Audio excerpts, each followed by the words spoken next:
Welcome everyone, this is मन्नत official YouTube channel. आज की क्लास में पढ़ेंगे इनकम टैक्स के बारे में।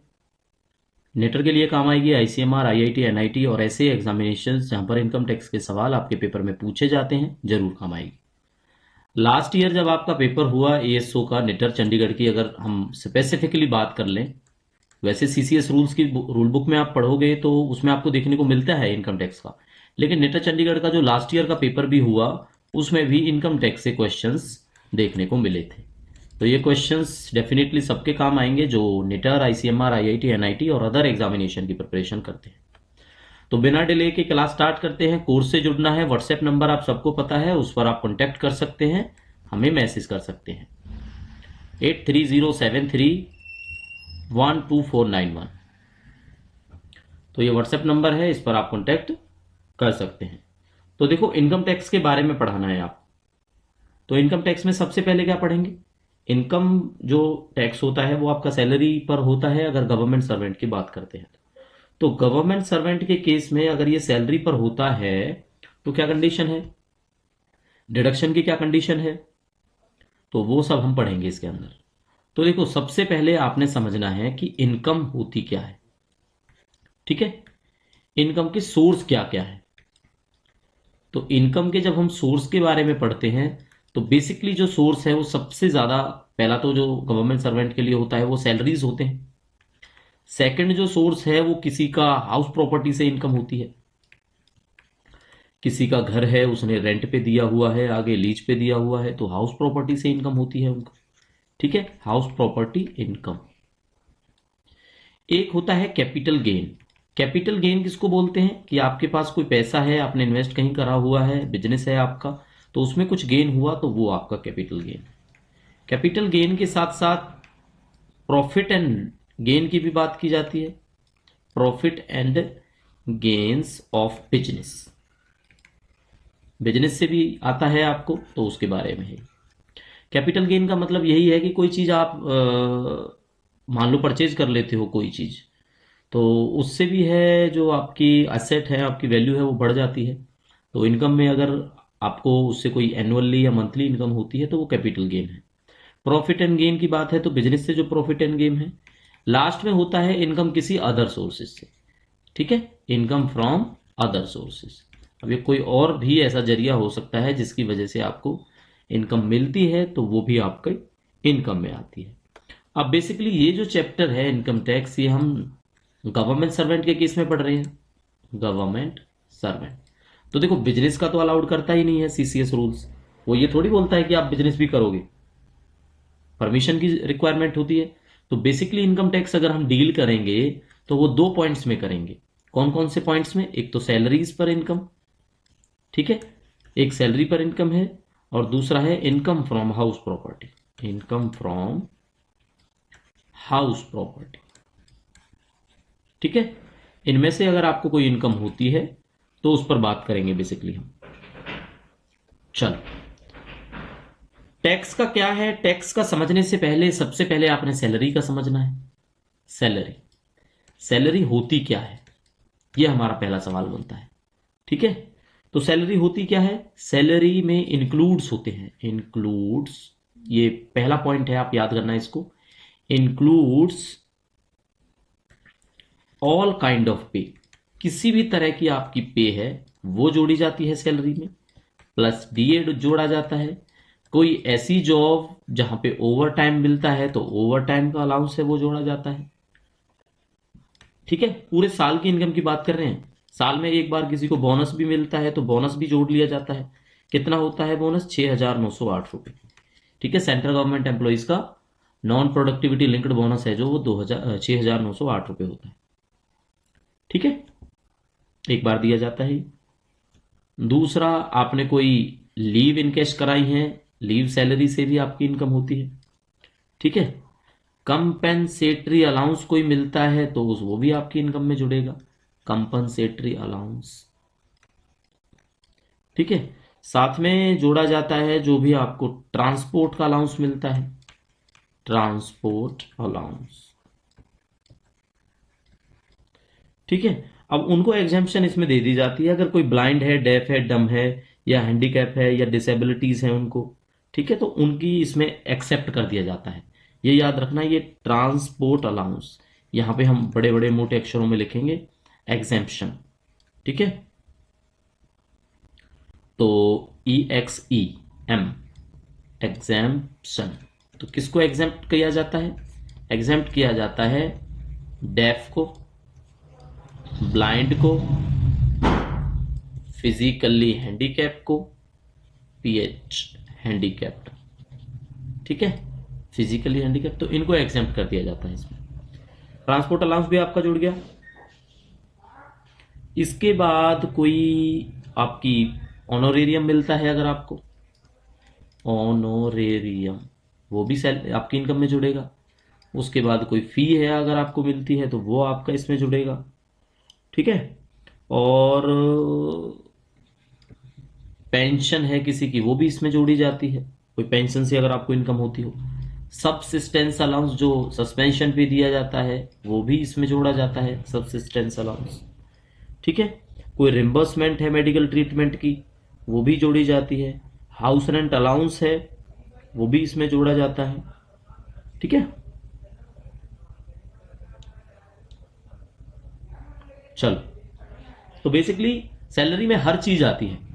जो एक गवर्नमेंट सर्वेंट को कुछ भी मिलता है वो इनकम में जुड़ जाता है, वही सैलरी में जुड़ जाता है। ठीक है, तो सैलरी क्या है? सैलरी सारे के सारे अलाउंसेस का, बेसिक पे का, DA का, जितने भी अदर फैक्टर्स हैं, सब का सम्मेशन होता है, जोड़ होता है।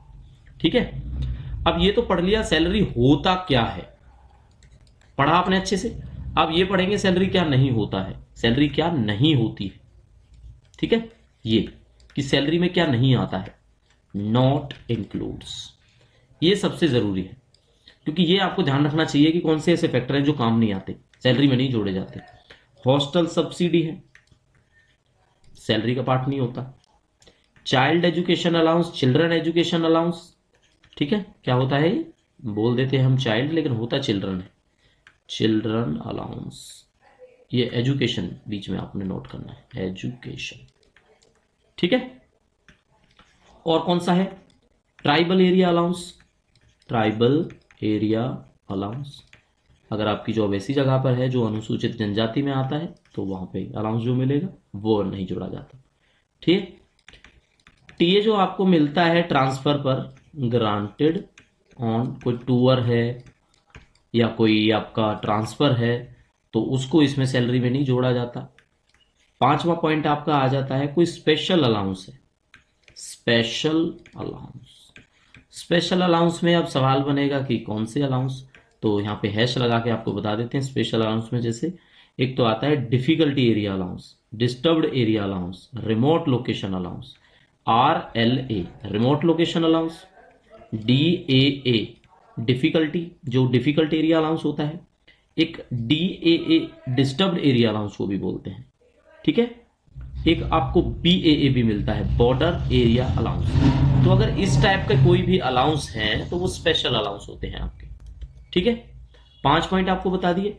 लास्ट पॉइंट है जो आपको समझाना है इसके अंदर, एक होता है हिली एरिया का भी जो मिलता है, कंपोजिट, कंपोजिट हिल कंपेंसेटरी, कंपेंसेटरी अलाउंस। ठीक है, ये भी आपका आ जाएगा इसके अंदर। तो बेसिकली तो हम आपको बता ही चुके हैं, हॉस्टल सब्सिडी, चिल्ड्रन एजुकेशन, एक स्पेशल अलाउंस तो बता दिया, बट एक स्पेशल अलाउंस उस केस में, special allowance granted to meet their personal expenditure, personal expenditure. अगर उस पर कोई आपको स्पेशल अलाउंस मिलता है तो वो सैलरी में नहीं जोड़ा जाता। कौन कौन से हैं जो सैलरी में नहीं जोड़े जाते, एक बार फिर से पढ़ा देते हैं। हॉस्टल सब्सिडी नहीं जोड़ी जाती, चिल्ड्रन एजुकेशन अलाउंस नहीं जोड़ा जाता, ट्राइबल एरिया अलाउंस नहीं जोड़ा जाता, टीए अगर आपको टूर या ट्रांसफर पर मिला है वो नहीं जोड़ा जाता, स्पेशल अलाउंस कोई भी है, remote location allowance, disturbed area allowance, difficult area allowance, border area allowance. ठीक है, तो ये सारे के सारे कंपनसेटरी अलाउंस हैं, आप यहाँ पे नोट कर सकते हो। इसको नोट कर लेते हैं कि ये भी डबल हैश कर लेते हैं इसको, ये क्या है? कंपेंसेटरी, ये आपके कंपेंसेटरी अलाउंस है। ठीक है, तो आपने इतना ही समझना है कि ये सैलरी में नहीं जोड़े जाते। कंपोजिट हिल कंपेंसेटरी अलाउंस भी नहीं जोड़ा जाता, और ऐसा कोई अलाउंस जिसमें आपके पर्सनल खर्चे को बियर करने के लिए अगर आपको दिया जाता है गवर्नमेंट सर्वेंट को जो वर्क करता है उस लेवल पे, तो वो भी आपका सैलरी के अंदर इंक्लूड नहीं होता है। ठीक है, अब ये आपको बता दिया। अब सैलरी से जो इनकम हुई उसको बोलेंगे हम सैलरी इनकम। तो सैलरी इनकम क्या है? सैलरी इनकम वही है, ठीक है, जिस पर आपको सैलरी से जो इनकम होती है,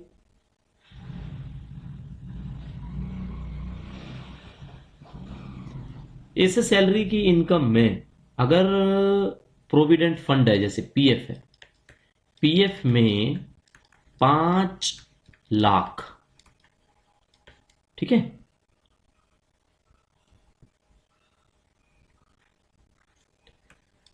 से ज्यादा इंटरेस्ट जो है, इंटरेस्ट अगर होता है तो वो जोड़ दिया जाता है भाई आपकी सैलरी इनकम के अंदर। क्लियर हो गया? अगर जो भी इंटरेस्ट क्रेडिट हुआ है आपके प्रोविडेंट फंड में, अगर वो आपके कंट्रीब्यूशन जो आपने दिया है उससे 5 लाख एक फाइनेंशियल ईयर में ज्यादा हो जाता है, ये तो लिखने की जरूरत नहीं थी, ये यहीं पे लिख दिया हमने, ये in a financial year, in a FY financial year, तो उसको भी सैलरी में जोड़ा जाता है। ठीक है, नोट कर लो एक सवाल को, है वो भी सैलरी, बट वो सैलरी में जोड़ी नहीं जाती। ठीक है, सैलरी रिसीव्ड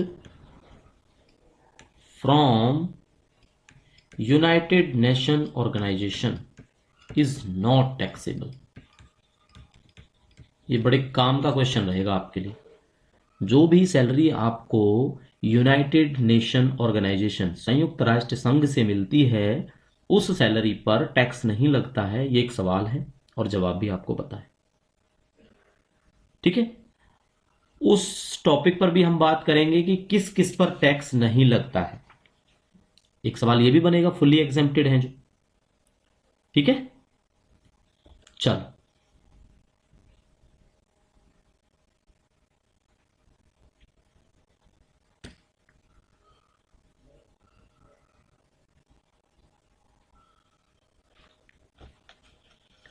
तो बात कर लेते हैं इनकम जिस पर टैक्स नहीं लगता है। Income exempted from tax.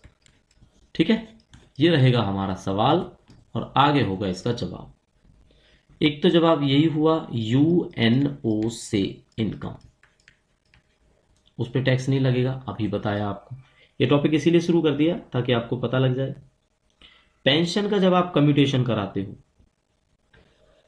Commutation of pension, तो आपको लमसम अमाउंट मिलता है, कितना मिलता है वो? 40% कम्यूट हो जाता है, 40% ऑफ। ठीक है, तो 40% तक जो आपकी पेंशन का कम्यूट हो जाता है, 40% ऑफ योर पेंशन, वो आपको मिलेगा, वो उस पर आपका इनकम टैक्स नहीं लगेगा, वो एग्जेम्प्टेड रहता है। ठीक है, लीव ट्रेवल कंसेशन का जो पैसा आपने खर्च किया है, जो आपको पैसा मिला है आपके इंस्टीट्यूट से, आपके ऑर्गेनाइजेशन से, गवर्नमेंट ऑफ इंडिया से, उस पर इनकम टैक्स नहीं लगता है। तो लीव ट्रेवल कंसेशन का जब भी आपने पढ़ना है तो सेक्शन याद कर लो आप, सेक्शन 5 में या 10 में, सेक्शन 10 में बताया गया है इसको। सेक्शन 10 के 5 नंबर की डेफिनेशन है, जिसमें बोला गया है कि भाई LTC आपका टैक्स से एग्जेम्प्टेड रहेगा, ये सेक्शन में बताया गया है। ठीक है, Sukanya Samriddhi account, SSA account, ये जो पोस्ट ऑफिस में होते हैं, बैंक में भी होता है ये अकाउंट। ठीक है, गर्ल चाइल्ड के लिए होता है। तो और एक स्वच्छ भारत कोष, यहां पे लिख देते हैं हम, स्वच्छ भारत कोष, स्वच्छ भारत कोष, सुकन्या समृद्धि अकाउंट और आपका clean Ganga fund, clean Ganga fund. इसमें कुछ भी इनकम अगर आपको मिली है, इनकम तो मिलेगी इसमें। अब जैसे सुकन्या समृद्धि अकाउंट में आप जमा करते हो तो आपको इनकम मिलेगी, तो इनकम जो भी होगी वो टैक्स फ्री होगी, उस पर कोई टैक्स नहीं लगता है। ठीक है।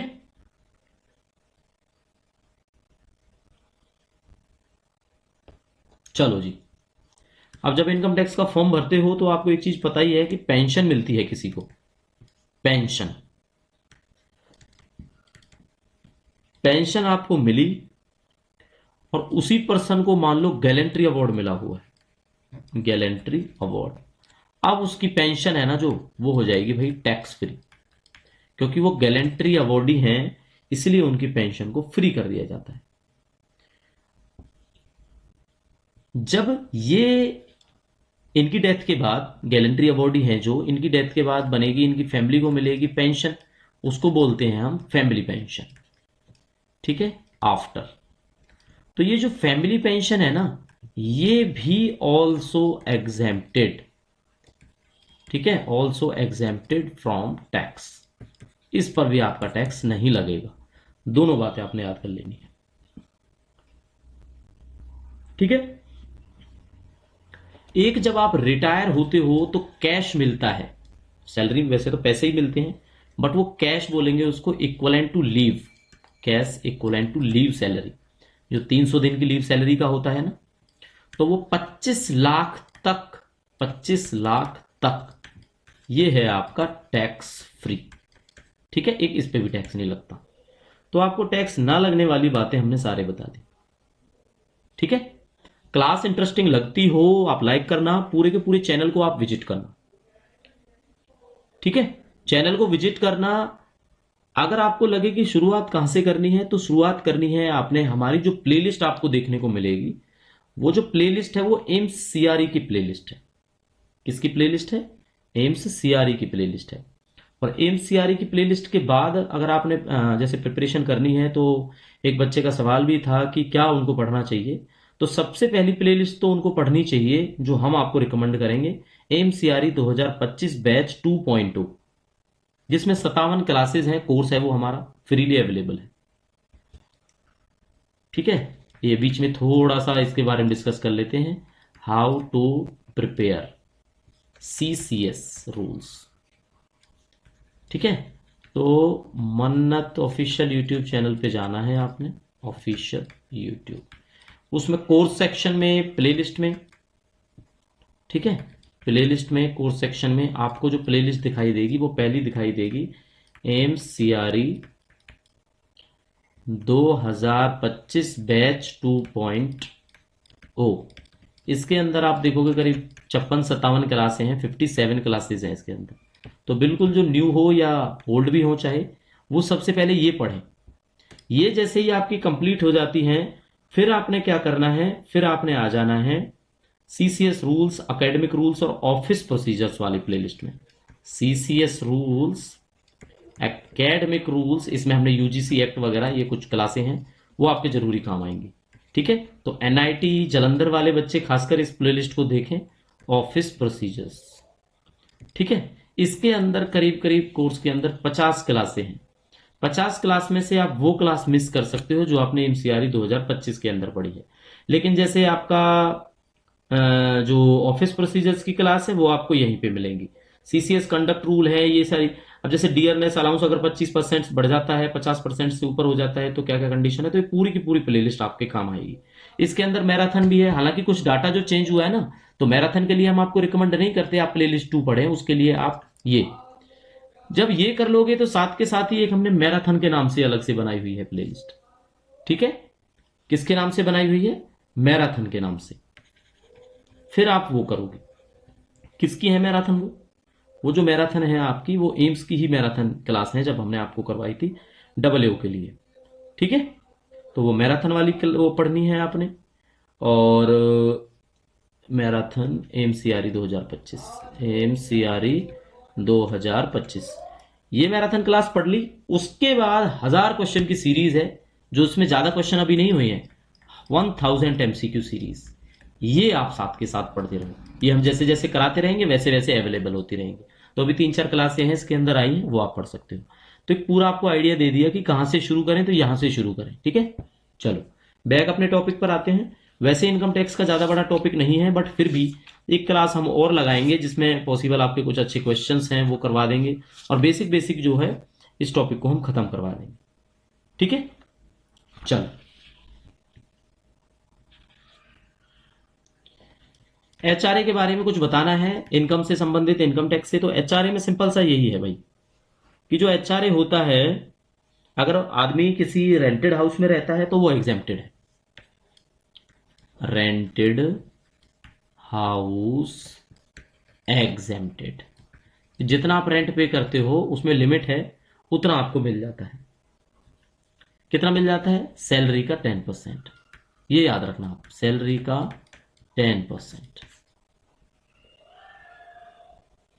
कंडीशन क्या क्या है कि इतना होना चाहिए, क्योंकि सैलरी के 10% से ज्यादा अगर आप किराए पे लगा रहे हो तो वो गवर्नमेंट आपको नहीं देगी, एग्जेम्प्ट नहीं करेगी, है ना। 50% मिल जाता है सैलरी का, लेकिन वो बड़े महानगर में मिलता है। जब आप मुंबई में रहते हो, कैलकाता में रहते हो, दिल्ली में रहते हो, चेन्नई में रहते हो, ठीक है, वहां पे मिल जाता है आपको 50% ऑफ द सैलरी। बाकी प्लेसेस का, बाकी जब प्लेसेस देखोगे तो आप 40% है, 40% ऑफ अदर्स प्लेसेस एट, ये ऑफ नहीं आएगा, एट आएगा यहाँ पे, ठीक है। अदर प्लेसेस का 40%। अगर कोई एम्प्लॉय, अब आपके सवाल आएगा, कोई एम्प्लॉय अपने घर में रहता हो, उसका एचआरए नहीं बचेगा? तो जो हाउस जिसमें कोई वो रेंट ही नहीं दे रहा, तो उसको क्या एग्जेम्पशन मिलेगी? उसमें नो एग्जेम्पशन है। यहां पे एक सवाल पूछ लेते हैं, एचआरए पर घर आपका, एचआरए आपको मिलता है पर घर आपका, तो टैक्स के बारे में क्या सोचना है आपका? तो बिल्कुल एचआरए इज टैक्सेबल, उसके लिए तो टैक्सेबल है। बस ये एक आंसर है जिसमें कोई दिक्कत नहीं आएगी आपको। ठीक है बच्चों। एक क्वेश्चन डिडक्शन का आ जाता है, आपसे पूछते हैं स्टैंडर्ड डिडक्शन कितनी है? स्टैंडर्ड डिडक्शन आप कोई कुछ मत दिखाओ एग्जेम्पशन के लिए, तो स्टैंडर्ड डिडक्शन आपकी 50,000 होती है। ठीक है, ये ओल्ड टैक्स रिजीम में है।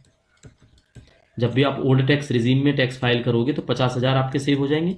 75,000 रुपये आप इंस्टेंटली सेव कर सकते हो अगर आप न्यू टैक्स रिजीम में, फिर आपने कोई और एग्जेम्पशन नहीं डालनी, सीधा 75,000 माइनस करो और अपना टैक्स पे करो। 2 क्वेश्चन है आपको करा दी है। अब क्लास कोई ज्यादा बड़ी तो है नहीं, है ना, और उम्मीद यही है आप बोर भी नहीं हुए होंगे इस क्लास से अभी तक। 2 क्वेश्चन भी आपको करवा दिए हैं। चलो,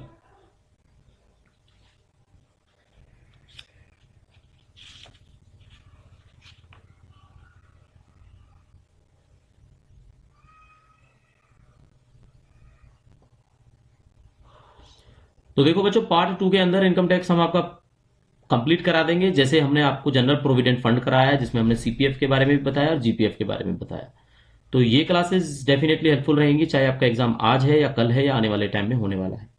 क्लासें आप पढ़ते रहो कंटिन्यूसली, बट हम फिर भी आपको हमेशा यही सजेस्ट करेंगे कि उतनी क्लासें ले पाना इम्पॉसिबल है जितना इसका सिलेबस है। सिलेबस बहुत है, इसलिए हम क्या बता रहे हैं आपको, 56 57 जो क्लास एमसीआरई के टाइम पे हमने करा दी, वो रिसेंटली डेटा है हमारा। उसमें अगर कोई चेंजेस होता है तो डेफिनेटली आपके पेपर से पहले अमेंडमेंट वाली क्लास हम लेके आते हैं। तो सारा का सारा अपडेटेड डाटा है, उसमें हमने आपको बताया हुआ है। वो प्लेलिस्ट आप पढ़ सकते हैं, वो प्लेलिस्ट ही पढ़ना शुरू करें। कोई डाउट रहता है आप व्हाट्सएप करें, टेलीग्राम करें, ईमेल कर सकते हैं। कोर्स को ज्वाइन करना है वो विलिंगली वॉलेंटरीली आप पे डिपेंड करता है। ठीक है, 6 मंथ की वैलिडिटी के साथ में है। अगर आपको यूट्यूब क्लासेस इतनी हेल्पफुल लगती हैं कि क्लासेस देखने के बाद आप उनमें से नोट्स बना के अपना काम चला सकते हैं, तो वेल एंड गुड। नहीं चला सकते, आपको उन क्लासेस की पीडीएफ भी चाहिए, आपको एमसीक्यू क्वेश्चंस भी चाहिए। डेली हमारा टेलीग्राम ग्रुप जो हमने पेड मेंबर्स के लिए बनाया हुआ है, वहां पे एटलीस्ट 5 क्वेश्चंस डेली हम डालते हैं क्विज टाइप में, जिसमें आप आंसर टिक करते हो, आपको पता लग जाता है आपने गलत किया या सही किया। तो सही कौन सा है, उसकी एक्सप्लेनेशन क्या है, वो आपको मिल जाती है।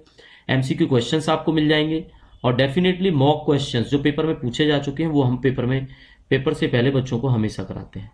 तो आप पर डिपेंड करता है, आप चाहें तो ज्वाइन कर सकते हैं। अगर आपकी क्लासेस हेल्पफुल लगती है यूट्यूब वाली और आपका काम चल जाता है, तो आपको कोई जरूरत नहीं पड़ेगी कोर्स को ज्वाइन करने की। ठीक है, चलो, तो इसी तरह से क्लासें हमारी कंटिन्यू मिलती रहेंगी आपको देखने को। कोर्स को ज्वाइन करने की इंफॉर्मेशन हम आपको बता चुके हैं, 6 महीने की वैलिडिटी के साथ वी आर वर्किंग।